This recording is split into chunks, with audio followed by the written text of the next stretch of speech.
দেশের বেসরকারি মেডিকেল কলেজগুলো থেকে প্রতি বছর প্রচুর শিক্ষার্থী এমবিবিএস পাশ করে বের হচ্ছেন, যুক্ত হচ্ছেন চিকিৎসা সেবায়। কিন্তু কার্যক্ষেত্রে গিয়ে এসব ডাক্তারের সেবার মান নিয়ে প্রশ্ন উঠছে। তাই লাখ লাখ টাকার বিনিময়ে মেডিকেল কলেজগুলো আসলে কি শেখাচ্ছে তা তদারকির সিদ্ধান্ত নিল সরকার। বেসরকারি মেডিকেল কলেজের ব্যাপারে পর্যায়ক্রমে কতগুলো শাসনের ব্যবস্থা নেই, যেমন নোটিশ দেওয়া হয়েছে অনেককে, আপনি বেসরকারি মেডিকেল কলেজ প্রতিষ্ঠা করেছেন, আপনার এই কাজগুলো আপনি করেন নাই, এই শর্ত দিয়ে বলেছি 1 বছর মধ্যে করতে হবে না, 6 মাসের মধ্যে করতে হবে, এটা করা হচ্ছে।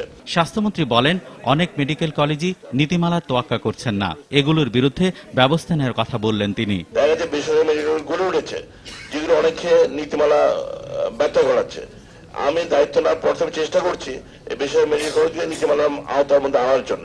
অনেকের হয়তো ল্যাবরেটরি নাই, অনেকের লাইব্রেরি নাই, অনেকের একাডেমিক ভবন নাই, অনেকের মাঠ নাই, শিক্ষক নাই, এই ধরনের চলতে পারে না। এবং কয়েকটাকে আমরা অলরেডি এই বছরের জন্য ভর্তি বন্ধ করে দিয়েছি, যে এই বছর সে ভর্তি করতে পারবে না। এদিকে তথ্যমন্ত্রী হাসানুল হক ইনুর সঙ্গে তথ্য মন্ত্রণালয়ে বৈঠক করেন কেবল অপারেটরদের অ্যাসোসিয়েশন কোয়াব। তারা কেবল অপারেটরদের নানা সমস্যা নিয়ে আলোচনা করেন।